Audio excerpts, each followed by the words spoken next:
on the clock. Unbelievable.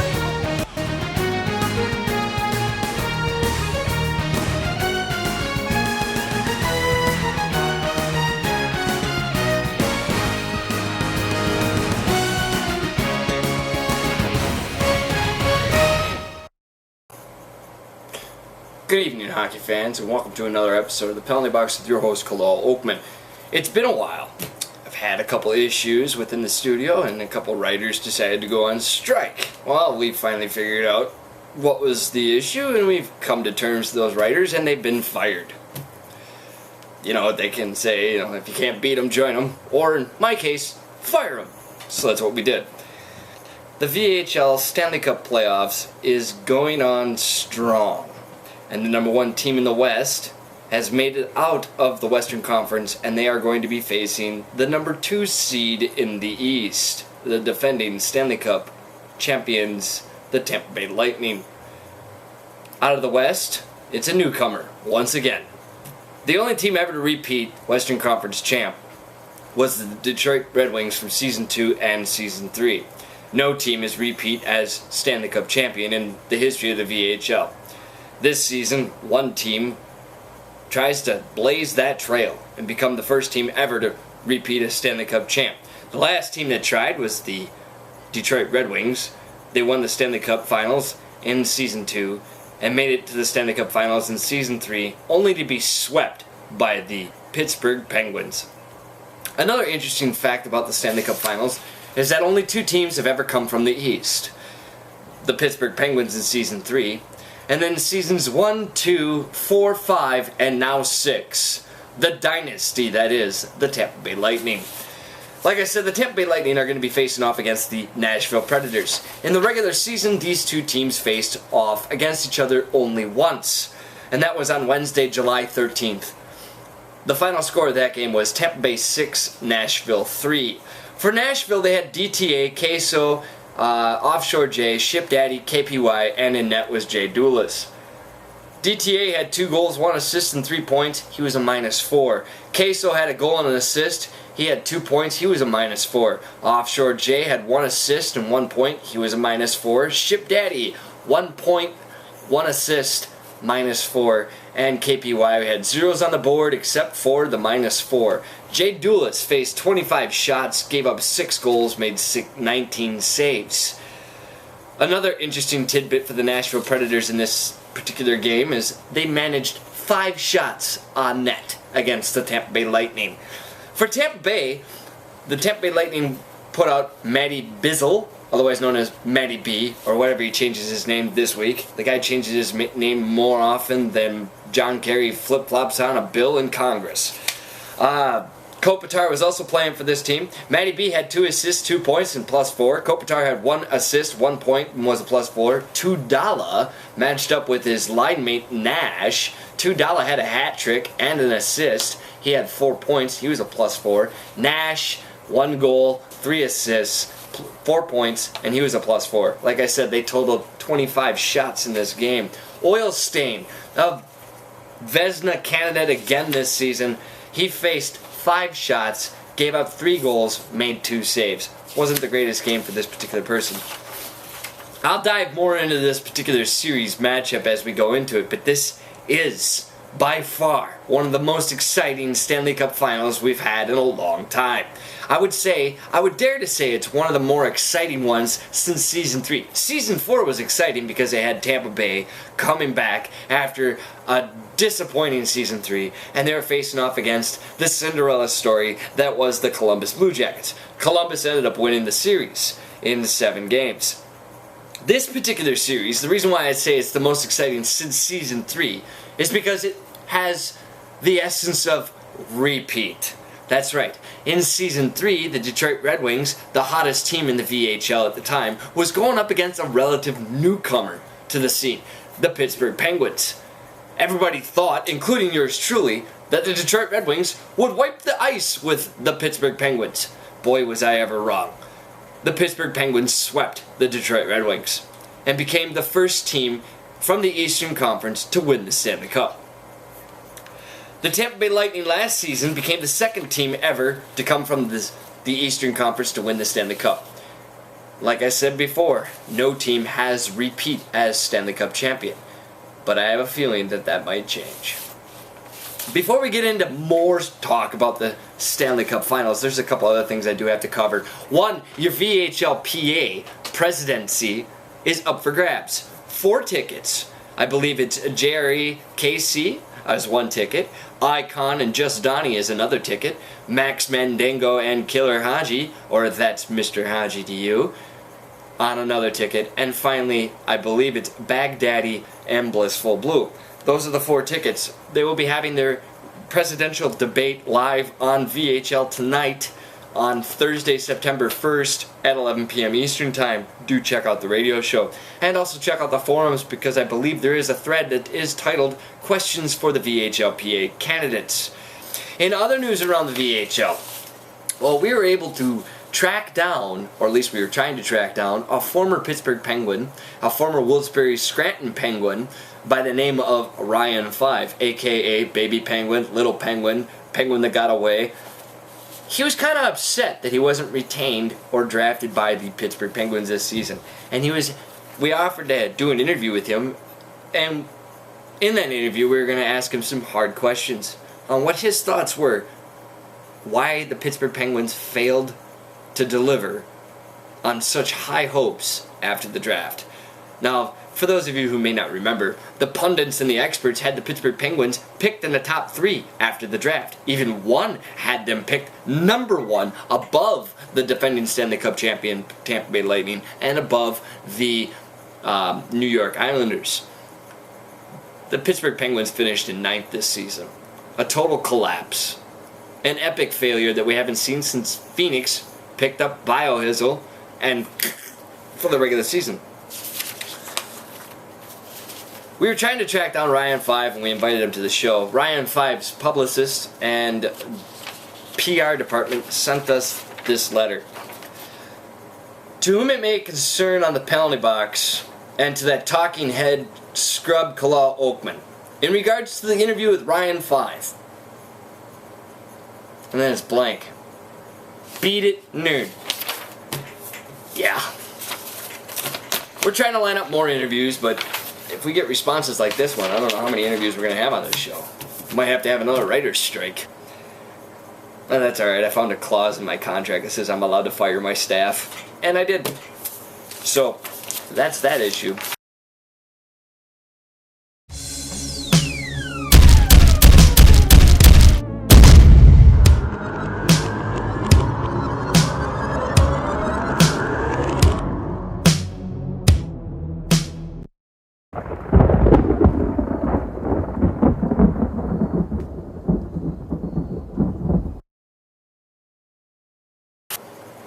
Welcome back.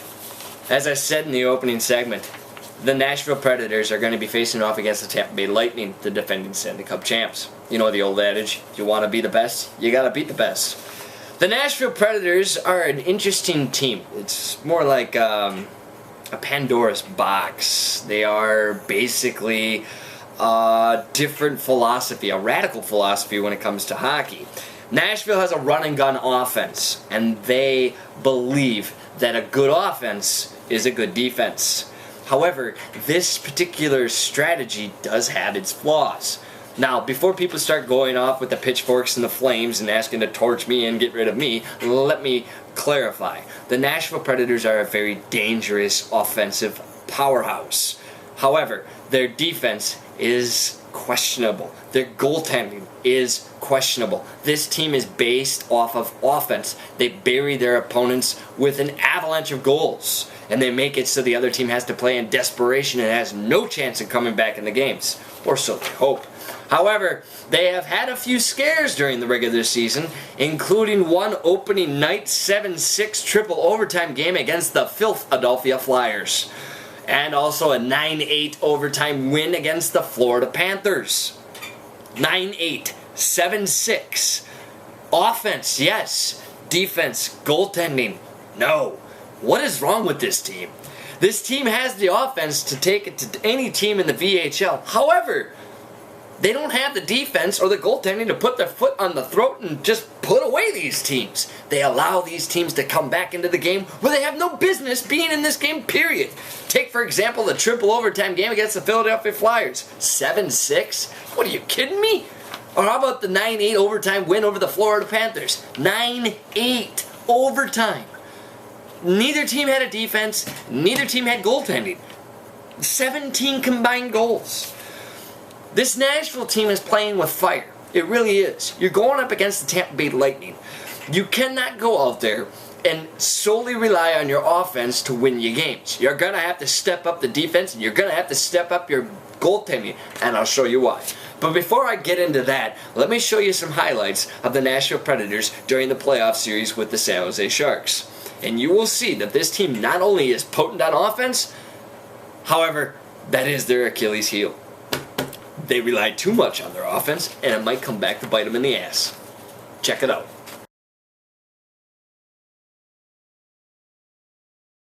Western Conference champions, the Nashville Predators. The Nashville Predators offense is a run and gun offense. They like to get on their opponents quick, as this play right here. You see the pass back to the point, to the slot, shot, score early in the game against the San Jose Sharks. This game ended up going in overtime, but let's check this out. Let's freeze frame it right here. This guy's wide open over at the faceoff dot. He's waiting for a pass from the point.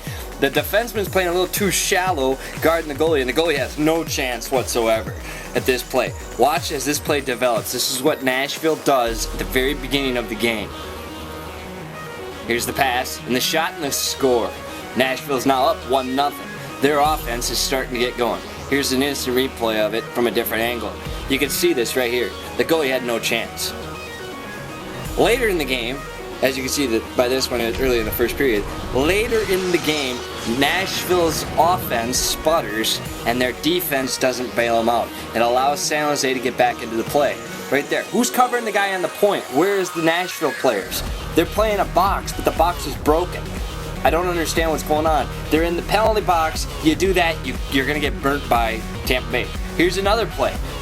San Jose keeps it in the zone, makes a great play. Nashville players, thinking the puck is out of the zone, are standing flat-footed.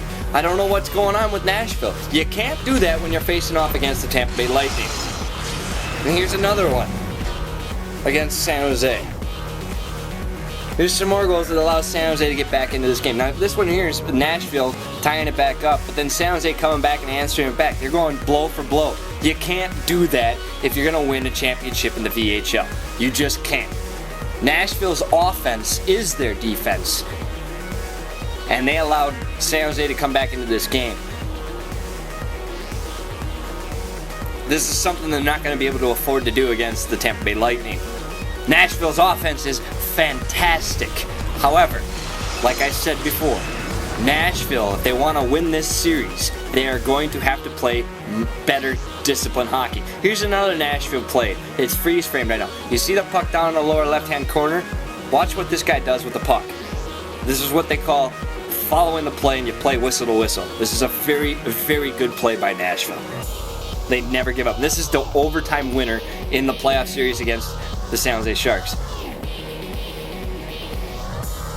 Puck's down low in the corner to the slot. You missed a fan shot right there. Defenseman passes it down low. Now everybody crashes the net. There's a bunch of junk in front of the net, and they poke it in. This team is resilient. They're tenacious, and they never give up on offense. The only weakness that this team has is if they don't have the puck, they can't score the goals. They have a hard time defending against other teams.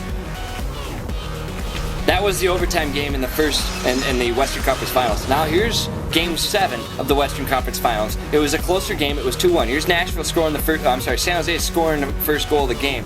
Of course, the guy skated right in on the net. Now Nashville's trying to shoot it on net, and San Jose is collapsing. But then Nashville does come in and swarm the net, and they score the game-tying goal right there. And they keep on firing. And here's the game winner right there. San Jose allowed that guy to skate right in, hung the goalie out to dry. I don't think Tampa Bay is going to make the same mistake. Nashville's going to have to find more creative ways to get goals, and they're going to have to be more of a puck possession team. They can't just play basketball on ice. Right there, they almost cost the game. They almost lost the game right there because their defense was sleeping. It's one of the downsides of Nashville.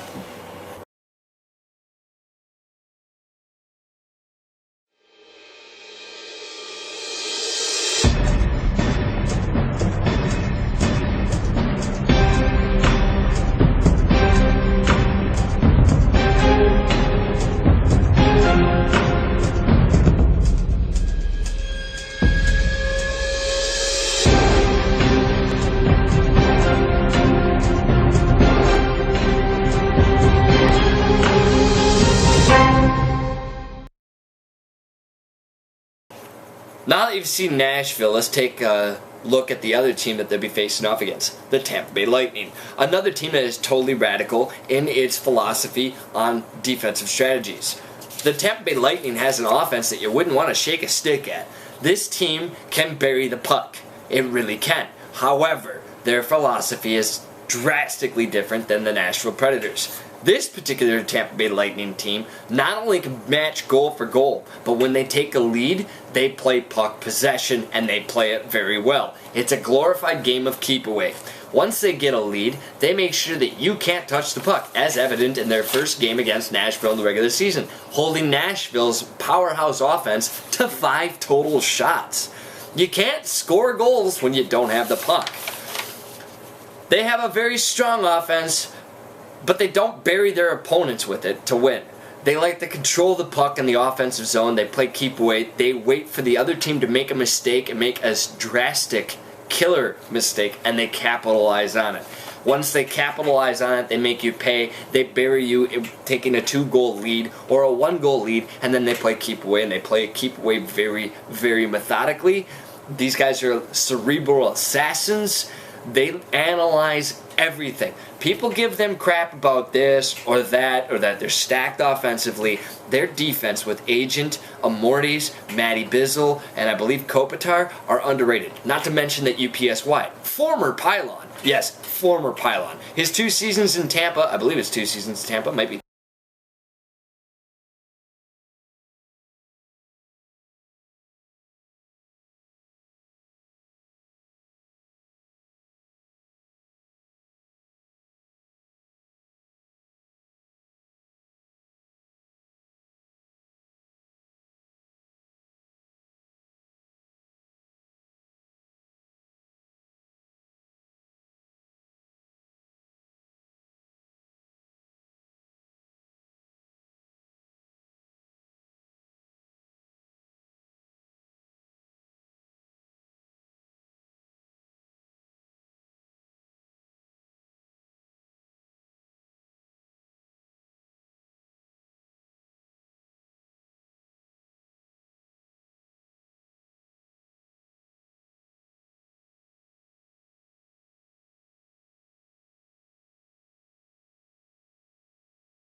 Eastern Conference champs, the Tampa Bay Lightning, and this is their first round playoff matchup against the Carolina Hurricanes. Watch this play. This is CJ on the ice. He gets the pass, gets the puck down in the zone, goes into the corner, and he's looking for a guy coming streaking in from the point, hits the guy, scores. Nothing they could do. Carolina's setting up the box +1 defense.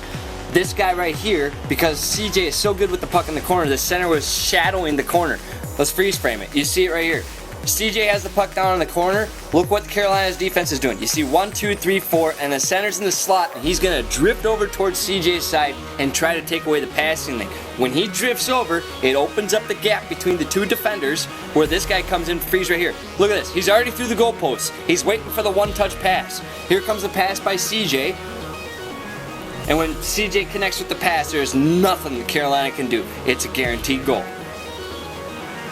Right there. Let's see that from a different angle. He comes streaking in. By the time the defenseman knows what's going on, he already has the puck and the shot's already on its way. The goalie has no idea what's coming. That's what Tampa Bay does with puck possession. They wait for a person to be out of position and they come in and they just absolutely manhandle you. This team is physical, this team is aggressive, and they love puck control. Right here, another one where they're dancing with the puck in the corners, they pass it back to the point and they get the puck. Here's in the high slot. You see the 3 Carolina Hurricanes right there? It still doesn't stop Tampa Bay. Tampa Bay still comes in. Now here's later on in the series, you'll see the Carolina Hurricane defenseman. Well, there's Forsberg laying out a guy in the corner trying to get the puck free. As I see that there's more physicality from this Tampa Bay Lightning team. But here's the guy right here. He walks in, he deflects it. Unbelievable. The patience by Tampa Bay. Knowing the rebound is right there, he just knocks it right in the net. Now watch, later on you'll see this guy come in off of the, it would be the Tampa Bay left boards, it would be the Carolina's right boards. He'll come in and he'll just skate right around the Carolina defenseman and he'll score a goal in this next clip coming up.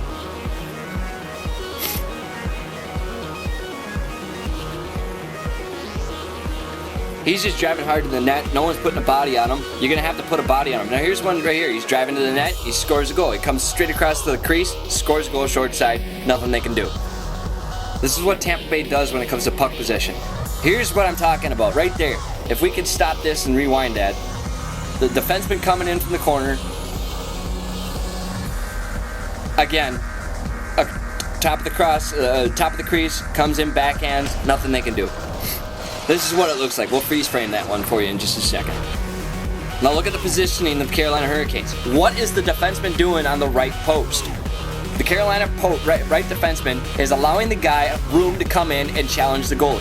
Now if he came in a little bit more and the goalie challenged him, you see the outlet pass to number 14? He could have hit number 14 right there at Tampa Bay for a one-timer. Instead he carried it in by himself. That's what Tampa Bay does. Here it is again. That's not the same play, that's a different play. Same design, puck possession. They wait for you to make a mistake, and that's how Tampa Bay is going to dominate this series. Statistically speaking, the Nashville Predators, the matchups between Nashville and Tampa Bay, offense, defense, and goaltending. Nashville has the advantage on the offense. Tampa has an advantage on defense and the advantage in goaltending. It is our personal opinion on the penalty box. The winner of this series in Season 6 will be none other than the Tampa Bay Lightning. As you can see, the official penalty box pick for this season's Stanley Cup Finals is none other than the defending Stanley Cup champs. The Tampa Bay Lightning will go on and repeat in 7 games. For everybody here at the penalty box, including to Ryan 5 sending the coward letter saying, "Beat it, nerd." We'll see you at center ice when Game 1's puck drop drops tonight. Good night.